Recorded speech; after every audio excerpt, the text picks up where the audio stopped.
Hello, my name is Jacuv, and I would like to talk to you today about knowing thyself, an energetic assessment.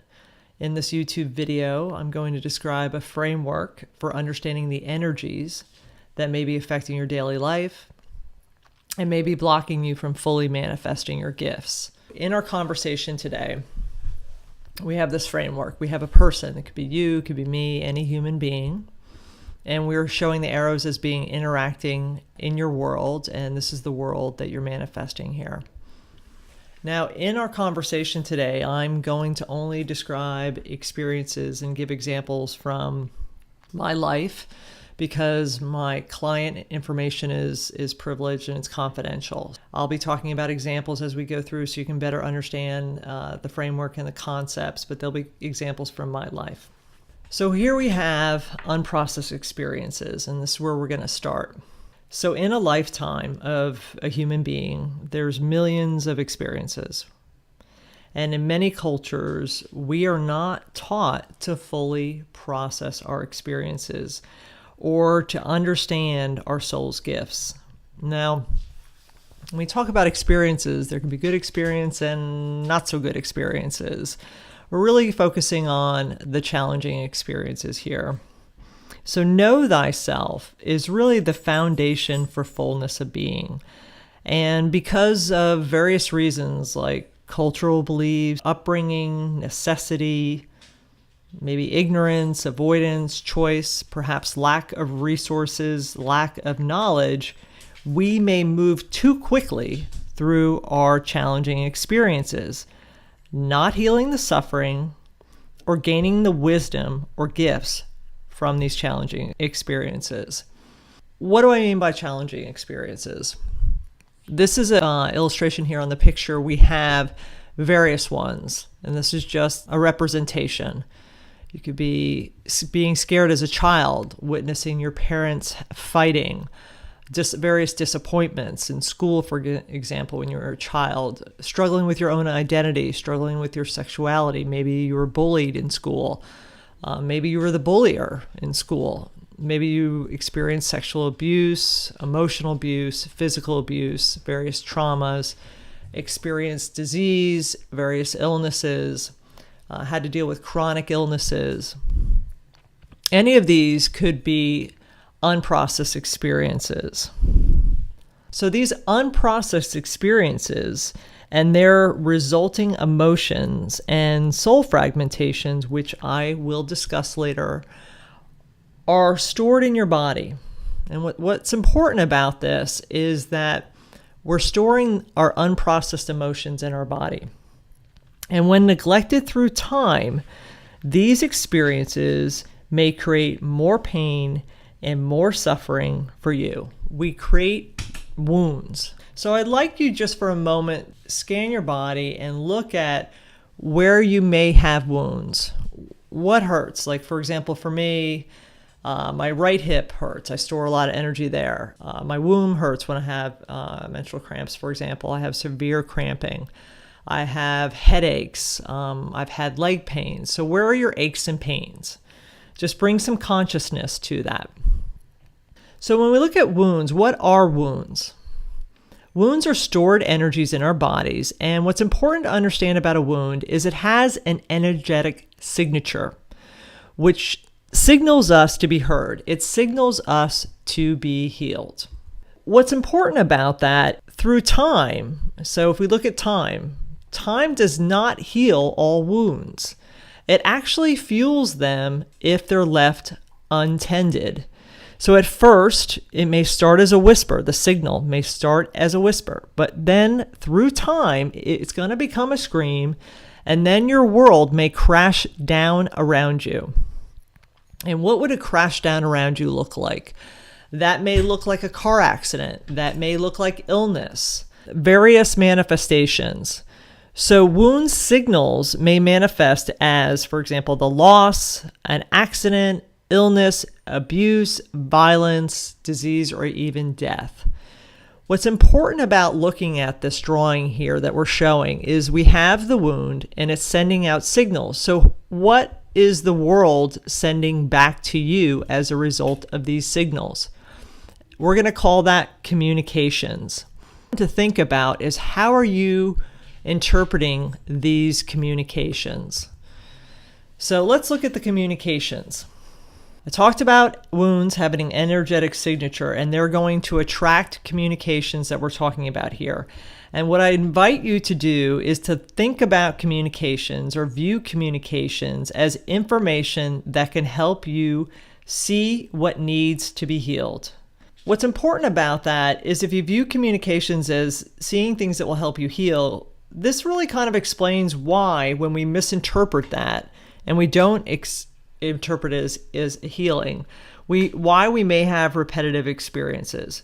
So for example, one of my wounds from my childhood trauma attracted communications of me not being seen. So imagine this wound here at my heart and at my womb here. I'm sending out signals for me not being seen, and I'm consistently receiving communications in reinforcing you're not seen. And so it was a continual theme in my personal and professional life. I felt like in my professional life, my gifts weren't really recognized. People would take advantage of me, take credit for the work that I did. In my personal life, I felt like, my partner didn't really see me, didn't really understand my needs. So I wasn't interpreting these communications as helpful. I was actually having them fuel what? They started creating harmful thought processes, started creating constraining belief systems, and I started creating false stories. And that's very important. When we don't recognize communications as a call for healing, this is what we're going to create. And what's going to happen is we're going to keep on feeding the wounds and attracting more and more communication. So view it like this. Imagine seeing the world through a lens, like a camera lens. And the more and more you build these thought processes, and more you build these belief systems, misinterpreting the communications that are coming in and creating additional or reinforcing these false stories, you're going to just narrow and narrow and narrow the lens of how you're viewing your world and what you're perceiving. And so you're going to be creating blind spots. I want you to think about, just a moment of reflection, what may be your false stories, because you're not your story. Okay? You're much, much more than that. A story is just like an eddy in a stream. You're trapped in this process, this thought process, but it's not correct. And why did you build the stories? What may you be trying to protect? So let's look at protection for a second, because that's very important. Built up these wounds, and that's painful energy in there. That's sadness. It may be grief. It may be anger. It may be rage at this point, depending how long and how long we've been feeding these wounds. What are we going to do? We're going to protect ourselves. We want to protect that wound. We're going to develop protective and coping mechanisms to shield our vulnerability and to avoid feeling more pain. Make sense?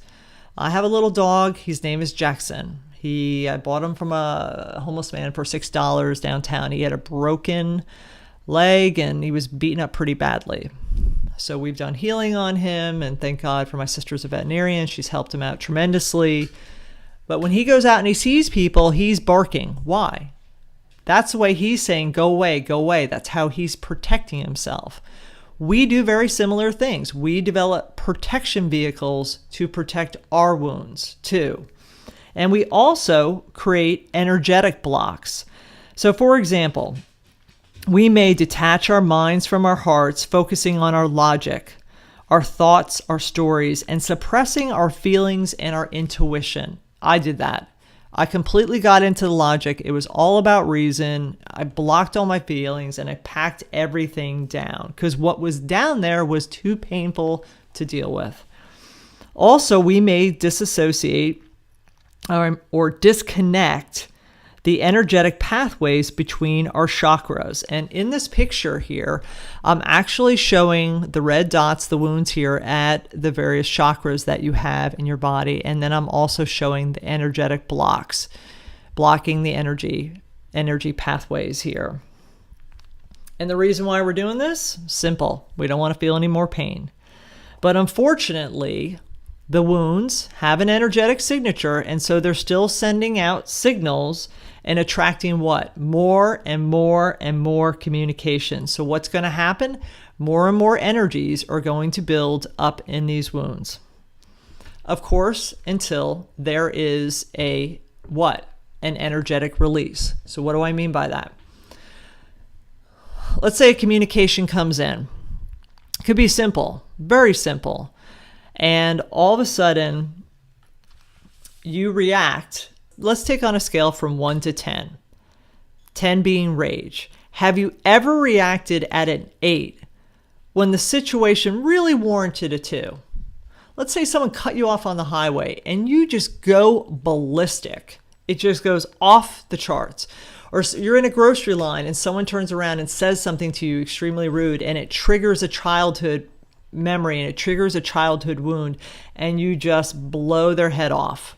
That release, while it may feel good initially, you may feel a little bit better, it's only temporary, because the energies that you release, for example, in the form of rage, we're showing here rage being released, is only going to cause additional suffering for you and all the people around you without healing the original wound. So think about it like you're oscillating on a threshold, and you release, but then you continue to build, and then you're going to release again, and then you're going to continue to build.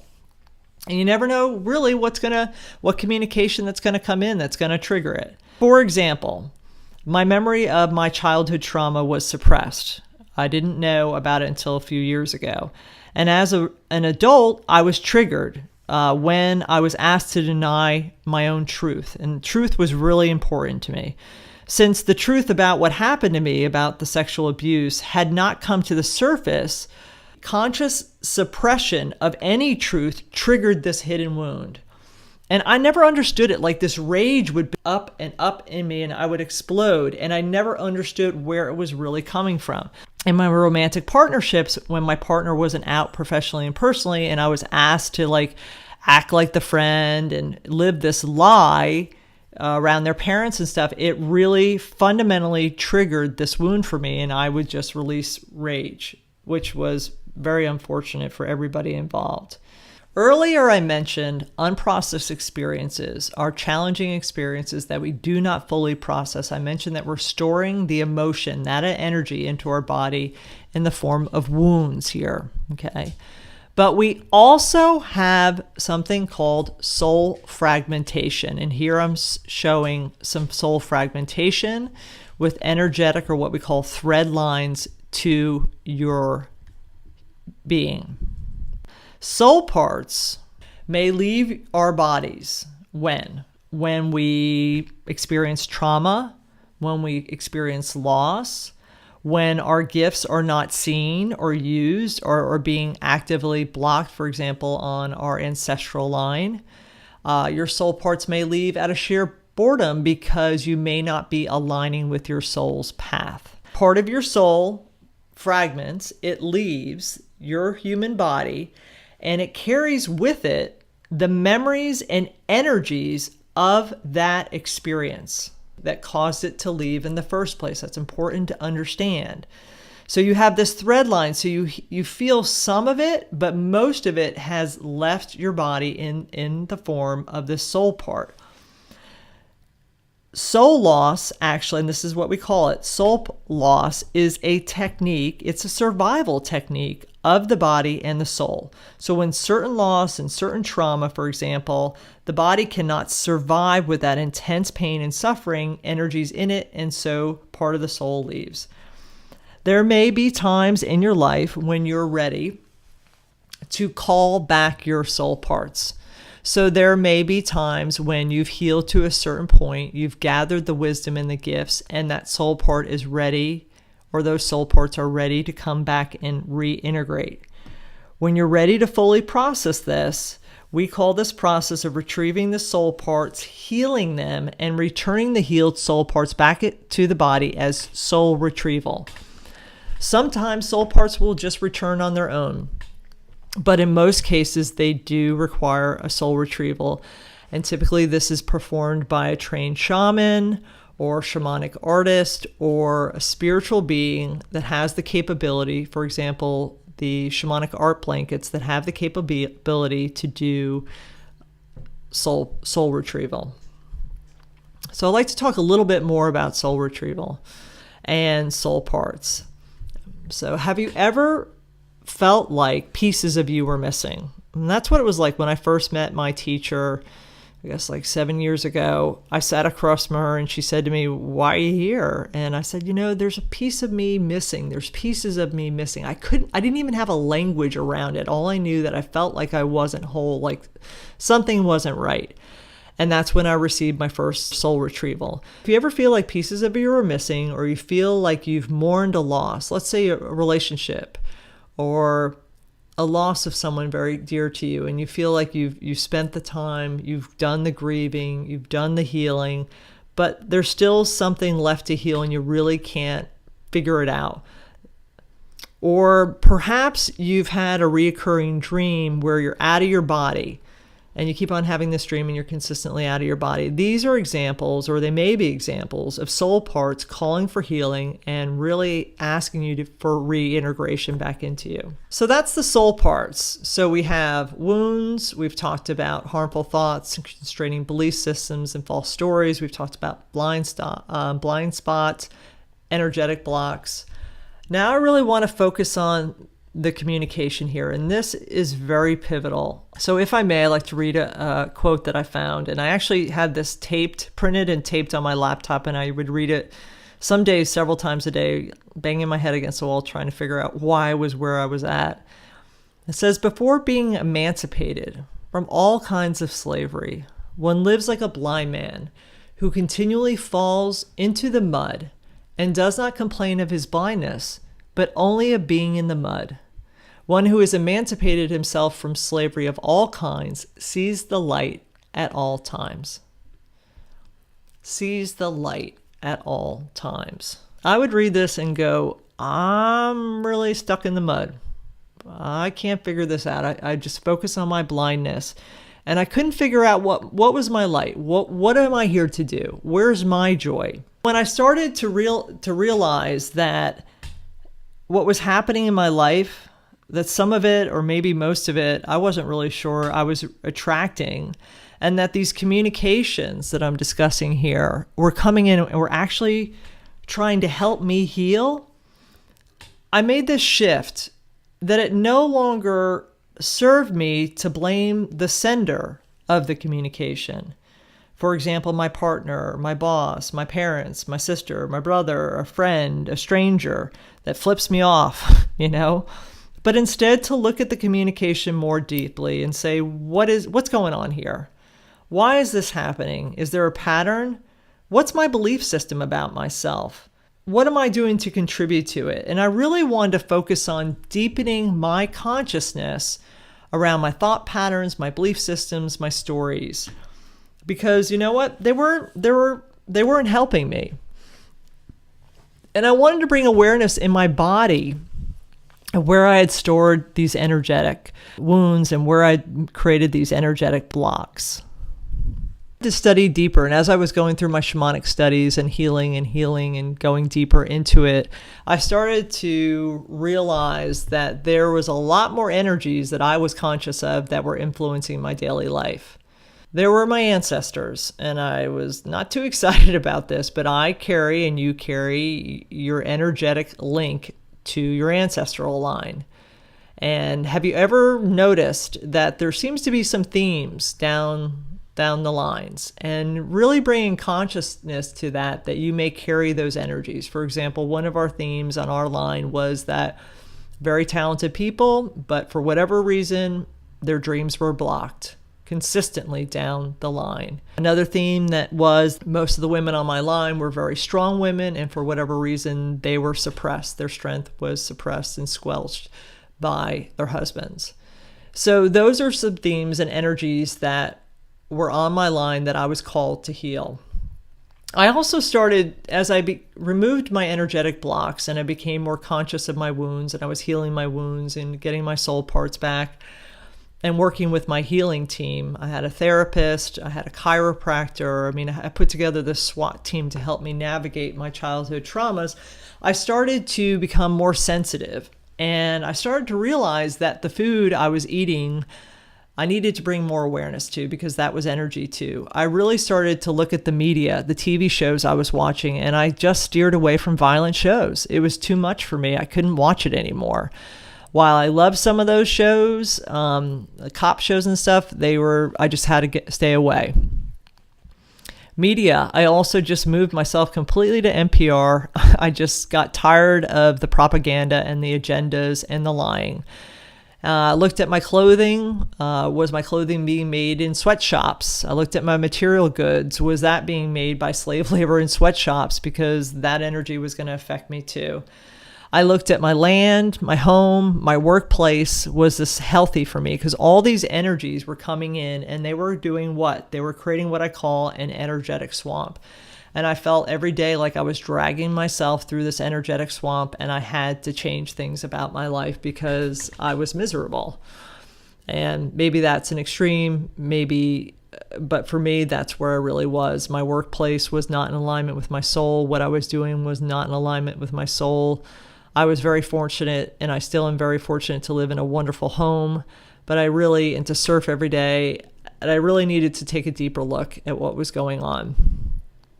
With respect to the food, what's important to understand about what we eat, and I started to bring a lot of consciousness to this because I'm very passionate about animals, and the way we treat animals because of profit or saving $1 or $2 per pound on meat is really very disheartening. It's very upsetting. So one thing I'd like you to understand with absolutely, just the reality of how it works is that energy cannot be created or destroyed. It can only be changed from one form to another. So I really like to bring awareness. And again, we have to navigate the choices that we have. I understand we only have certain availabilities at grocery stores and organic foods, etc. But if you could please be more conscious of the fact that you have a chicken here, we have, for example, a cow, and we have a pig. If these animals were treated in any way with suffering, like inhumane conditions, that suffering is in their meat. And when we kill them to create another form, which is, for example, the chicken, the steak, here we have the eggs and bacon shown here, those energies of the suffering remain in the meat, remain in the eggs. And then what do? You consume it. So you're effectively consuming suffering of these animals. That's why there are information on websites that talk about, and there's several excellent farms now that are popping up that are focusing on humane treatment of animals. I have to eat meat, that's part of my diet, but I look for free range, I look for kosher meats, I look for whether it's humanely treated. Fortunately, we have Trader Joe's here, so we have those products available, but just looking at that and making conscious decisions is important. The structure that we've talked about today in this YouTube video, just want to bring awareness to the energies that you may be taking in, the energies that you may be attracting because of the wounds, because of our unprocessed experiences, what you've stored, the energies of your home. Really think about what it's like to come in at the end of the day, and what is it like to feel like in your home? Is your home light? Is there good energy flow in it? Do you feel like you can be held in your home? What is your work environment like? My work environment at my past company was very difficult. It basically stifled me so much energetically that I ended up working from home, because that was much healthier for me, because it was more, and I had that luxury. What about the land that you live on? What is that like? And what about the energies that you carry on your lineage? Okay, so just bringing awareness to this. And at this point, you may go, wow, that's a lot to navigate. And you know what? You take it one step at a time. Clearing your energetic swamp and bringing more consciousness to your life is really taking 10 to 15 minutes a day and observing yourself and taking it one step at a time. And at the same time, looking at your healing, putting together your healing team, You need to look at how you're creating and expressing yourself. When we go into the depths of our wounds and the healing process, that is difficult, and it can be very difficult. Okay, going through my trauma, my childhood traumas, was extremely difficult. At the same time, I had to have joy. I had to take the walks, look at the sun, play with my dogs, surf, make sure that there were things that I was expressing and creating myself and looking at the light. Very important to have the two. Very important to create a healing team where you and your soul are the team leaders. What do I mean by this? The whole point of Know Thyself is so that you can deepen your awareness, so you can navigate what's coming into your life with more information, more knowledge, more wisdom, so then you know how to help yourself heal. Ideally, what I'd like to see us do is drain our swamps and move fully into light, manifesting our gifts. What tools can I offer? I will have on my website SelfGuided Lessons, which you may make an offering for or not, depending on your financial means right now. We're going to have a series of them, which is the first one will be creating and maintaining your energetic boundary. It's very important that you only have to deal with your energy, okay? And knowing how to maintain your boundary, your aura, and how to clear the energies that are not yours is very important. How to recognize what you've stored in your body, what wounds you have, and how to work on maintaining and understanding your relationships and how to maintain healthy relationships. How to work with the shamanic art blankets, which I'll talk about in a moment. We're going to work on how do you draw your wholeness, feeling your strength, your core strength, your connection with the divine is very important. How to clear your negative energies in your home on a daily basis. I smudge every day, and we'll talk about that in that lesson. Talk about how do you clear the negative energies in your workplace so you can create, let's just call it a bubble of light for you to come in and do what you need to do at work or express your joy, your creativity. How to develop resourceful communication. So much of life is about how we communicate and how we listen. Put what I've learned from that, and how to do transformative drawings. How to actually shift the energies in your body by drawing. 4 initial shamanic art blankets that I'm offering are Eye of the Dragon, The Whisper of the Dragon, The Dance of the Dragon, and The Song of the Dragon. And these are spiritual beings. They're healers. These are spiritual beings. They're healers.